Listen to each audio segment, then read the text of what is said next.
আপনার পাতা হইতে মাথা পর্যন্ত একটি জায়গা আছে, সেই জায়গাটি হলো রাক্ষস। সেই জায়গাটি কি?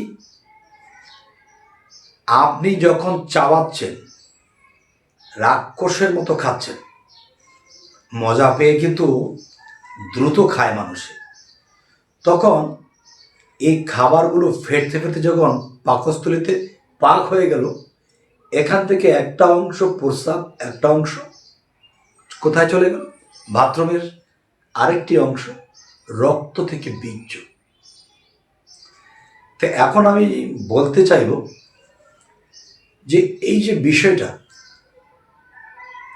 এখান দিয়ে আমি খাইলাম, সেখানে এটা তৈরি হলো, রক্ত থেকে বীর্য কীট আলাদা হয়ে অন্যের ভাণ্ডে চলে গেল, যেখানে চলে গেছে সেটাও কিন্তু এক রাক্ষস। আপনার মুখ রাক্ষস, তার নিচে রাক্ষস। তখন কি হয়? একদিক দিয়ে মৃত হয়ে যাচ্ছে, আরেক দিয়ে জীবিত হয়ে যাচ্ছে, কেউ বাঁচছে কেউ মরছে, তবে বেশিরভাগই মরে যাচ্ছে। দু একটা মানুষই পৃথিবীতে জন্ম হয়ে চলে আসে। মানুষ থুইয়া যদি কেউ কোরআন পড়ে, মানুষ থুইয়া যদি কেউ একা একা নামাজ পড়ে, মানুষ রেখে যদি সে কখনো একা একা সাধনা করে, মন থেকে কোনো গুরু বা মুর্শিদের সহবতে যায়নি, তার কাছ থেকে সাধনার আইটেম জানা নেই, সে নিজের থেকে করছে বা কারোটা দেখে দেখে করছে, নির্ঘাত সে মারা যাবে। কেন মারা যাবে জানেন? যে যদি একজন কামেল মুর্শিদের কাছে যাওয়া হয়, তিনি আপনাকে যখন সেই দমের সাধনা, রেচক পুরক কুম্ভক এবং ধ্যান সাধনা, চিক সাধনা, চন্দ্র সূর্য সাধনা, এই যে জিনিসগুলো যদি আপনাকে দেওয়া হয়, তখন কিন্তু আপনাকে সেই সাধন দেওয়ার সময় আপনার দিকে দৃষ্টি রাখবে, খেয়াল রাখবে। কেমন করে? কাসিম যখন মাটির নিচে বা বালির নিচে কাসিমের ডিমগুলো রেখে ঢেকে ডিমগুলোকে বলতেছে জেঠ মাস আসলে, মানে তোর জেঠাই আসলে যাস, তারপরে কাসিম চলে গেছে সেই পারে গিয়ে সেই ডিমের দিকে চোখ দ্বারা শীষ দিচ্ছে, সেই শীষে সেই কাসিমের ডিম ফুটতেছে। তাহলে একজন কামেল মুর্শিদের কাছে একজন ভক্ত শিশু, এই শিশু যখন সাধনা করবে, তখন কিন্তু তার দিকে সেই দৃষ্টি, সেই খেয়াল রাখতে হবে। আপনি স্বপ্নে দেখেছেন আপনি ঢাকা শহরে বাড়িতে দেখা গেছে আপনার মা মারা গেছে। এখন আপনার যে মা মারা গেছে, ঘুমের থেকে উঠে চিৎকার করে উঠেছেন, হায় হায় আমার মা মারা গেছে, কিন্তু না, আপনি ঢাকা আর আপনার মা হলো সেই দেশের বাড়িতে। তো এখন আপনি ফোন দিয়েছেন বাড়িতে, তখন আপনার মা রিসিভ করেছে। তাহলে এই স্বপ্নের কি ব্যাখ্যা হবে? আপনার মা তো ইন্তেকাল করেননি, আপনার মা তো মারা যাননি, তাহলে এই স্বপ্ন কি অর্থ হবে? এই স্বপ্নের অর্থ যদি আপনি বুঝতে চান, তাহলে আপনার প্রাণপ্রিয় বন্ধু আছে, যদি থাকে, তাহলে আপনার প্রাণপ্রিয় কোনো বন্ধুর বাবা অথবা চাচা, জাত বংশের কেউ মারা যেতে পারে। তাহলে এটা কি স্বপ্ন? মরল একজন, এখন মরবে আরেকজন, বাস্তবে কার গঠন। তখন দেখা যায় ঠিকই 1 সপ্তাহ না পার হতে তার বাবাই মারা গেছে। তাহলে স্বপ্নের ব্যাখ্যা কিন্তু আমাদের প্রত্যেকটা লোকেরই জানা দরকার। কালকে আপনি একটি কাজ করতে যাবেন, সেটা জানতে হবে কিভাবে। এলহামের মাধ্যমে তা শিক্ষা নিতে হবে, বুঝতে হবে।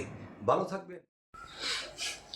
দেখেন, আল্লাহ কিন্তু মুকরমকে বলেছিল, হ্যাঁ মুকরম, আমার আদমকে সাজদা করো।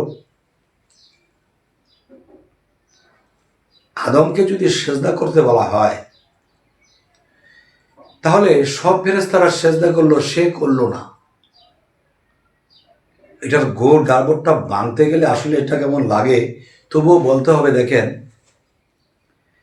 মানুষের জন্ম এবং গাছ গাছালির জন্ম, যেরকম একটা বীজ মাটির 2 ইঞ্চি নিচে রেখে দিলে সে মাটির নিচে কিন্তু অন্ধকার, আর সে অন্ধকার থেকে 2 পাতা নিয়ে সে ওঠে, আস্তে আস্তে গাছটি বড় হয়। এখন এই বীজকে যদি পাথরের মধ্যে রাখা হয় তাহলে কিন্তু এই বীজটি গাছ হবে না। তাই বলতে চাই, আল্লাহ আলোয় আর শয়তান অন্ধকার লয়। এখন আল্লাহ আলো পরিচালনা করবে, আবার অন্ধকার পরিচালনা করবে। তখন যেখানে আলো যাবে সেখানে কিন্তু অন্ধকার থাকবে না। আর যদি অন্ধকার না থাকে তাহলে সৃষ্টি হবে না। তখন সকলকে জানিয়ে দিল শয়তান লান্নত পেয়েছে, সে আমার হুকুম মানেনি। হুকুম মানতে কিন্তু তলে তলে নিষেধ ছিল। তুই যদি মানিস তাহলে আমি অন্ধকারের শক্তি তোকে আমি কিভাবে দেব?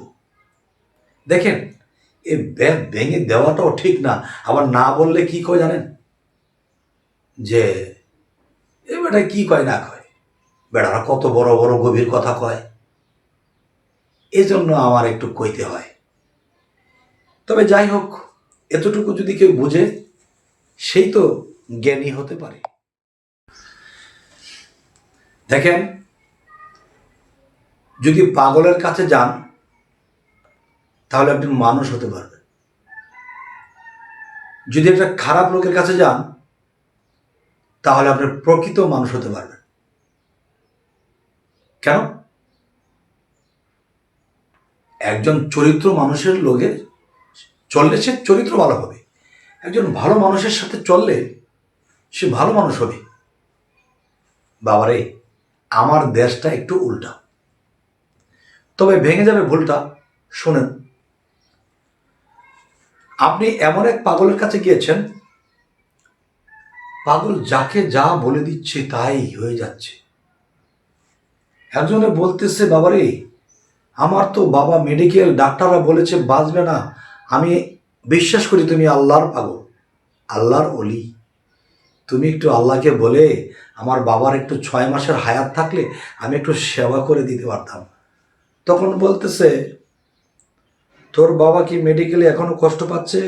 হ্যাঁ পাচ্ছে। পাগল যে কথা শুনছে, চোখ কিন্তু এখনো মেলেনি। তখন বলতেছে, এই যে তোর বাবা এই যে এসে গেছে, দেখ হেঁটে হেঁটে আসছে, তোর বাবা আরো বছর খানি বাঁচবে, যা সেবা করে দে, যা সেবা করে দে। এই পাগলের পিছনে যদি আপনি ছোটেন, আপনি পাগল হবেন না আল্লাহর আউলিয়া হবেন না আল্লাহর বন্ধু হবেন, সেটা কিন্তু আপনি বলবেন। আর খারাপ মানুষ, একজন খারাপ মানুষের লোকে চলেছেন, এই খারাপ কাজ দেখে অন্য মানুষ তাকে গাল মন্দ করতেছে, তখন আপনি সেই খারাপটা দেখে বুঝলেন এই খারাপটা করা যাবে না, তখন আপনি ভালো হয়ে যাবেন। যে কথাটি আমি আপনাদেরকে বলতে চাইছি, যে আল্লাহ নারী লোকদেরকে ঠকাইছে কেন? আল্লাহ তো কোরআনে বলেছে, আমি কাউকে ঠকাই না, সবাইকে আমি সমান দেখি, সমান দিয়ে থাকি। দেখেন, যে যদি গ্রন্থগুলো পড়া যায়, হাদিসগুলোতে বলেছে যে একটা পুরুষকে 70টি হুর মানে গেলেমান সুন্দরী রূপসী দেওয়া হবে তার খেদমতের জন্য। তাহলে একটা পুরুষ যদি কামেল হয়, একটা মহিলা বা নারী লোকও কিন্তু কামেলাতি লাভ করে। তাকে কয়টা পুরুষ দেবে এটা তো বলা হলো না। তাহলে আল্লাহ এত বড় অবিচারই করলো যে পুরুষদেরকে 70টা হুর দেবে, সুন্দরী নারী দেবে, এবং নারীদেরকে কি দেবে, 70টা পুরুষ দেবে নাকি, এটা তো বললো না। তো এই কথাটা কি আল্লাহ নাকি মানুষের নাকি শয়তানের? আপনি আজকে কি স্বপ্ন দেখেছেন? আপনি যদি এমন কিছু স্বপ্ন কখনো দেখেন যে আপনি দেখেছেন যে আপনি এক জায়গায় হাঁটতে হাঁটতে যাচ্ছেন, আপনার সামনে কোনো মানুষ বিপদগ্রস্ত হয়েছে, তখন সেই বিপদ থেকে দেখা যায় পাথরের চাপা পড়েছে বা গাড়ির চাকার তলে তার পাটা পড়ে গেছে, তাকে হেল্প করার জন্য আপনি গিয়েছেন, এরপর হেল্প করতেছেন, এরপরে আপনার স্বপ্নটা ভেঙে গেছে। তাহলে এই স্বপ্নের ব্যাখ্যাটি কি করবেন? এই স্বপ্নের ব্যাখ্যা কিন্তু প্রত্যেকটা মানুষেরই জানা দরকার। তখন আপনি যখন সকালে ঘুম থেকে বুঝবেন যে এই স্বপ্নটি আমি দেখেছি, তখন আপনি কিন্তু সকালে যদি ঘুম থেকে ওঠার আগে দেখে থাকেন, তাহলে সেই দিন আপনি ঘর থেকে বের হবেন না। আর যদি আপনি স্বপ্নটা 2টা 1টা দেখে থাকেন, তাহলে আপনি বাইরে হন, কিন্তু 3 দিন পরে 4 দিন পরে আপনার একটা দুর্ঘটনা ঘটবে। আর যদি সকাল ভাগে দেখেন, তাহলে কিন্তু ঘর থেকে বের হবেন না, সেই দুর্ঘটনা আপনার হবে। আপনাকে কেউ হেল্প করবে, আপনি দেখেছেন আপনি কাউকে হেল্প করছেন, কিন্তু না, আপনাকে কেউ হেল্প করবে, ওই দুর্দশাটি আপনার হবে। অবশ্যই ভালো থাকবেন, স্বপ্নের ব্যাখ্যা অবশ্যই জানা দরকার। ভালো থাকবেন, আল্লাহ হাফেজ।